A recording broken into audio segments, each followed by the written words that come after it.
am the American soldier. For the American people, my family, my fellows, my sons to come, I carry arms. Remember how I began? Born of explorers, colonists, hunters in deerskins, schooled in the wilderness, fighting for a continent. Remember Concord Bridge, 1775? Here it was, here it is bridge. I fired the shot heard round the world. Then I was the Minuteman, the embattled farmer, the son of liberty, raw militiaman, hardy continental. I was the hope of freedom on the frontier. I carried arms for the rights of man. Remember Valley Forge? I was the winter soldier, starving, marching, freezing, fighting,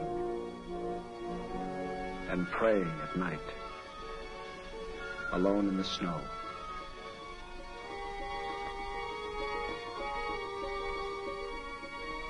I planted the flag of 13 stars at the Mississippi, at the Great Lakes. On these, our hard-won shores, our flag still flies. And again, here at Yorktown, I was in the splendid ranks when we won our freedom and our continent.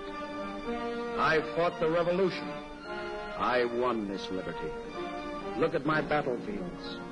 Bunker Hill, Ticonderoga, Niagara, Lake Champlain, Manhattan, Trenton and Monmouth, Kings Mountain and Cowpens, Yorktown. Marching, I made America great. North to the parallel 49, south to the Rio Grande, west to the mountains. Marching, I made America free. Working at peace, I built America. Explored with Lewis and Clark, with Zebulon Pike, with Kit Carson and Davy Crockett.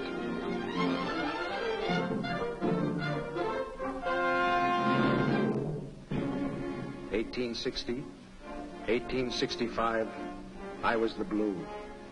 I was the gray. Marching, I made America free. Marching, I gave America peace. Marching, I found the American spirit. I led the way. I called to America, follow me. Follow the American soldier. Follow the trail I blazed. I convoyed the wagon trains, moving west, fought the tribes with Custer, rode the Oregon Trail, patrolled the wild American continent. My lonely outposts grew. My camps became crossroads. My frontier forts took root, rose from the prairies into cities. My infantry marching made paths. My cavalry riding made trails. Where cities rise, I made the hikes to lay the ties and drive the spikes, uniting my country with rails. Give me the hardest job. Remember? I brought America to the Pacific, punched the railroad tunnels through the Rockies. I licked the Mississippi floods, conquered the Yellow Jack in Cuba, joined the oceans at Panama, held like a rock on the Marne. I am the American soldier, pioneer, Samaritan, vanguard. Wherever I was needed, whenever I was called, I stood and delivered.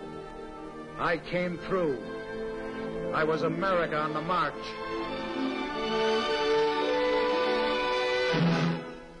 And now, today, here I come again, marching again, at the same old job, same old brand new job. Marching again with all free men. I'm the ring of steel around democracy. I'm the ramparts that you sing about. I'm the citizen soldier, the nation in arms. I'm snap and precision, West Point pride. I'm the regular, strictly GI.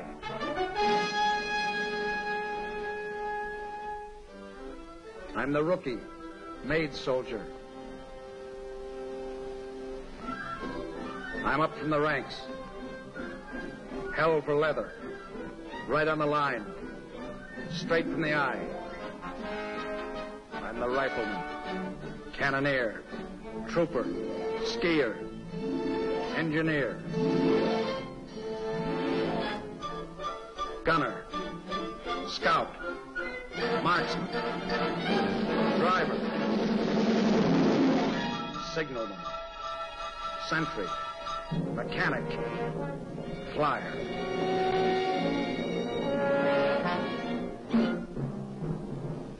I'm the eyes of the cannon, the marching refrain, the brains of the tank, the nerves of the plane. I'm the heart of the shell, the courage of truth. I'm the Liberty Bell, I'm the song of our youth.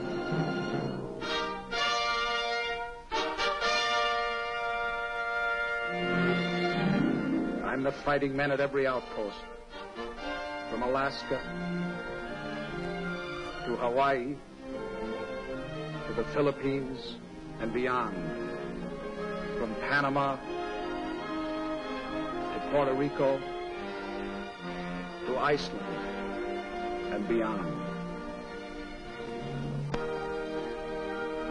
Whatever the need, for the spirit we're living, for the future we're making,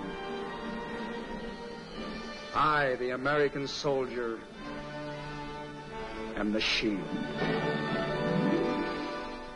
Here to tell you more about the Blue Badge is Colonel William W. Quinn, better known perhaps as Buffalo Bill Quinn, who recently returned from Korea, where he was commanding officer of the 17th Infantry Regiment, 7th Division, the Buffaloes.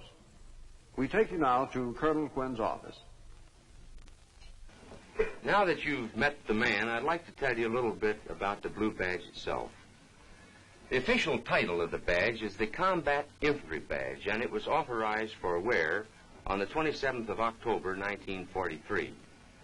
In describing the badge, we find an old-fashioned flintlock superimposed on a blue background.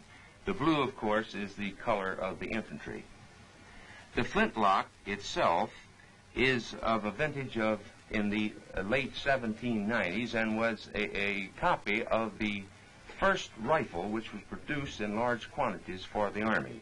You might say that the model for this flintlock was found in the old Harper's Ferry arsenal some years ago, and of course is in the archives of the Army. The laurel wreath that goes around the musket itself is, of course, from ancient vintage of the times when the Greeks used the royal leaf to denote an element of achievement.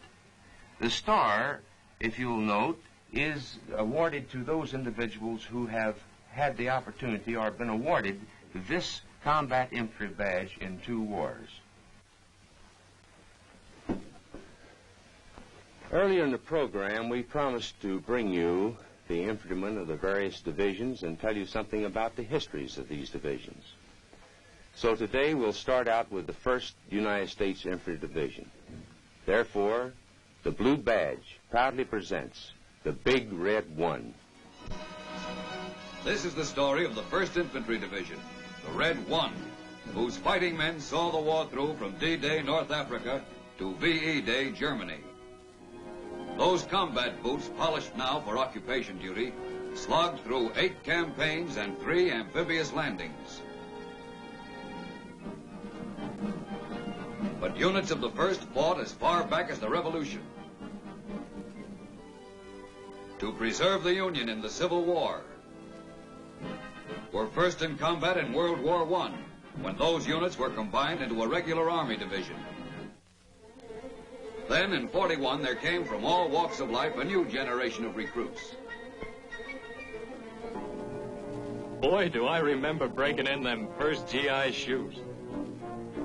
We learned quick it was a fighting outfit from that rugged training we got here and overseas.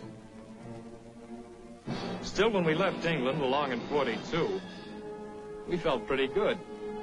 Had a swell CG, Terry Allen, a fighting general. We liked him, and he liked us. So the outfit relaxed, had some fun. Till, on a chilly November dawn, with the coast of North Africa out there in the dark, we knew action was close. Everyone tightened up, waiting.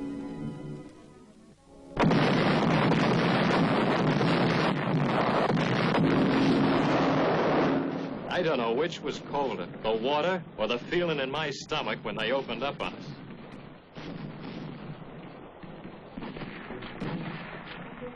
In 3 days, Oran was ours. Easy. Too easy. We thought we knew what war was like. But Jerry taught us different. With dive bombers, tanks, those dirty 88s. A tough school, pal. The kind you gotta work your way through. Damn near flunked out at the Kasserine. But we learned the score, started to teach Jerry a few things out of our book. We rammed our way back to Gafsa and down Rommel's throat at El Guitar, where we tore up his crack 10th Panzer Division. Then we swung north to Matur.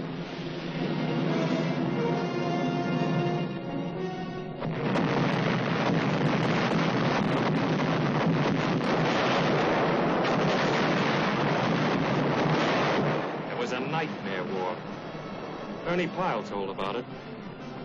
Drenching artillery, hidden mines, walls of machine gun fire. Meanwhile, Montgomery's 8th Army cracked the Mareth line. When we shook hands with his patrols, it was over the corpse of Rommel's army. After Tunisia, the crazy rumor got around that we were going to load on boats for home. We loaded on boats, all right, but for Sicily, which, believe me, was no place like home. This time, the beachhead was plenty rough. But after we broke through, the Red One moved fast. Took 18 towns in 37 days. But to take it, we had to stop and slug it out in the mountains all along the way. Like Troina. Pretty mountain town. But after 21, yeah, 21 Jerry counterattacks, it looked like this. We won all right, but we paid. After Troina, they sent us back to England. Our new CG, General Hubner, put us through the jumps again. We practiced for another beachhead, but this one we knew was going to be the payoff. The biggest show of all.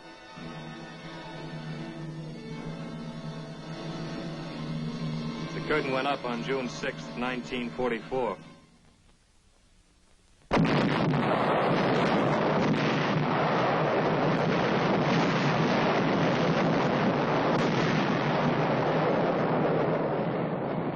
I never think of Omaha as a big town in Nebraska, not anymore. To me, it's a piece of beach in Normandy that was hell. We were getting crowd artillery, mortar, and machine gun fire like rain, without even an umbrella for protection. We came close to being rained out, all right.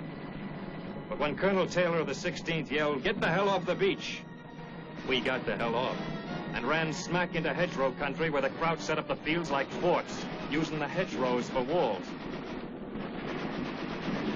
It's like a Chinese puzzle out of hell. We'd clean up one field only to find out the next was loaded with Jerry. Had to keep digging all the time for cover from 88s and mortars, because if you didn't, Still in a week's time, we dug, shot, and plowed our way to Calmont, where we waited for the other outfits to come up on our flanks. The French were tickled to see the supermen getting licked by plain American dofi, who were human beings, too. We got a chance to clean up and tell the folks back home how we were doing. It had to be a short note, though, because a big blow-up was brewing. It came on July 25th, but it seemed the whole damn Air Corps got in on a big bust around some low.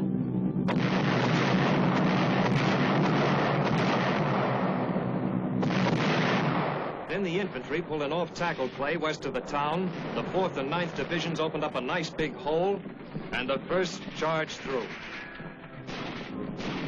Patton's tanks went running all over like frisky colts, chopping up the panicky Krauts. But it was the Doughfoot who did the cleaning up. Combat engineers dug up mines like fat cabbages, cleared away roadblocks. And all the time, the infantry kept coming along for the final kill. It was slugging and slogging, shoot and march, grab a nap when you could, eat while you hiked, C rations, Ks, and a lot of dust. That's what the school books call victorious pursuit, eating dust. Even when they put you on trucks, you ate dust. It was a hell of a way to see La Belle France, but we sure covered ground. From Coutances in a month, we drove a right-of-way clear across France.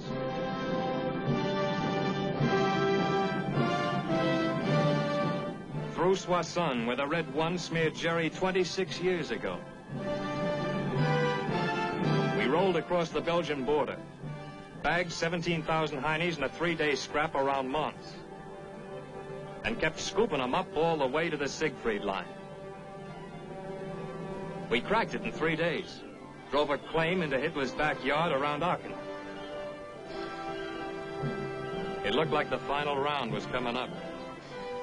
We did some preparing.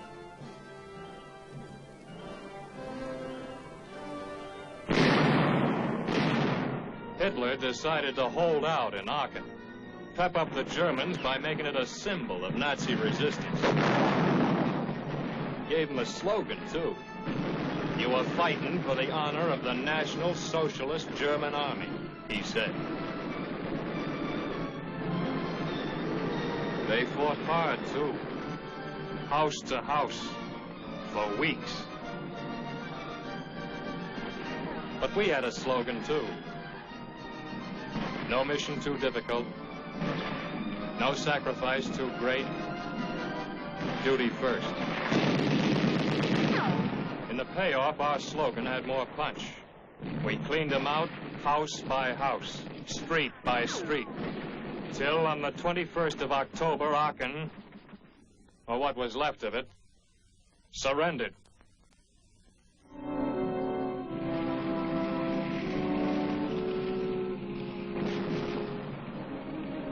But we hadn't seen the worst yet.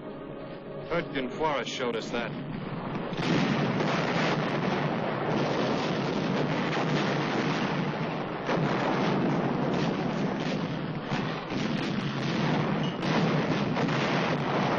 If tree burst didn't get you, the weather did. Yeah, Hurtgen really trimmed down the outfit. But we cleaned out Jerry. Then General Andrus, our new CG, pulled us out for our first rest in 6 months. We couldn't believe it.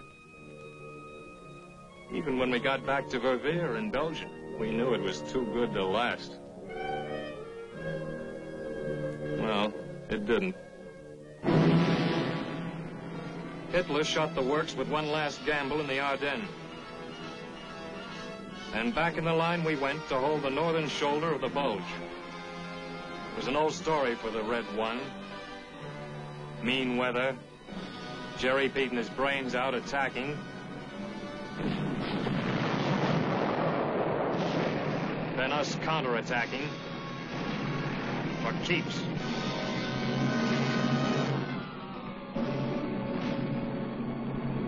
When we got rolling again after the bulge, we found the Rhine River ahead of us. It looked like a big ditch for dough feet to jump. But the 9th Armored grabbed a weird-looking bridge at Remagen, and we got over fast. After that, we just threw away the brakes and kept rolling. Plowed right through the belly of Germany. When they told us in May the war was over, do you know where we were? Czechoslovakia. Yeah, Czechoslovakia. And brother, were we tired. You know, they call the infantry the queen of battle. Don't ask me why. You wouldn't say those guys look pretty, would you? No, not pretty. But they're real men. Soldiers who do their job.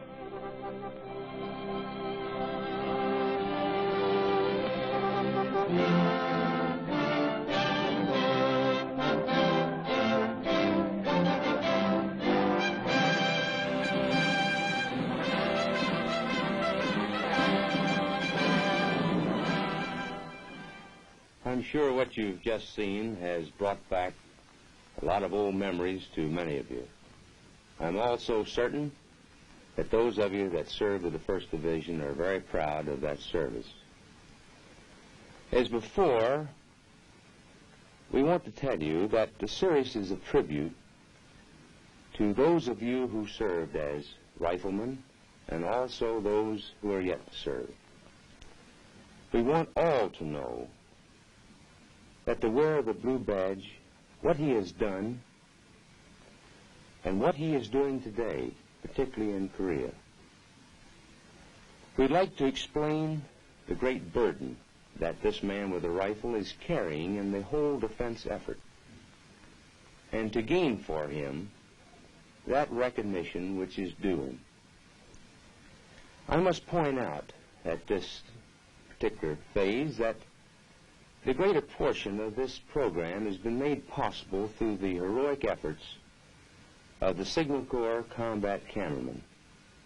Those individuals who are constantly under fire, taking pictures, portraying for you and for posterity the activities of this man with a rifle. They have done a good job. I know this from my own experience because when I commanded the 17th Infantry in Korea, we had any number of cameramen with us. And on many occasions, I've seen them pinned down by fire along with our own men. Well, I think you'll be interested to know what we have in store for you for the next 12 programs. We're going to bring to you living histories of the combat infantrymen in some of our great divisions. We'll start out with the 30th. We'll have a history of the 1st Cavalry Division in the Philippines. We'll see the 3rd, 45th, and 36th in the invasion of southern France. We'll see the 41st at Buna and in New Guinea. We'll go on to see the 34th at Kasserine Pass, the 6th Division, the 82nd Airborne in Sicily. We'll watch the divisions of General Patton in the relief of the Bastogne Bulge. We'll watch those divisions moving from Naples to Cassino. We'll see the 7th in the Pacific and the 29th in Europe. In addition, we will interview a great number of very interesting personalities. On our next program, we invite you to look on when we honor the infantrymen of the Old Hickory Division, the 30th. We'll see them in Normandy, at Saint-Lô. We'll see them cracking the Siegfried Line, and we'll see them in the Battle of the Bulge. In addition, we have some very interesting facts about the rifleman himself, his rations in combat, his clothing, and the gear that he carries when he goes to battle. So until next week, this is Colonel Quinn speaking for the combat infantrymen and asking you to look twice at the man who wears the blue badge. It's the mark of a man.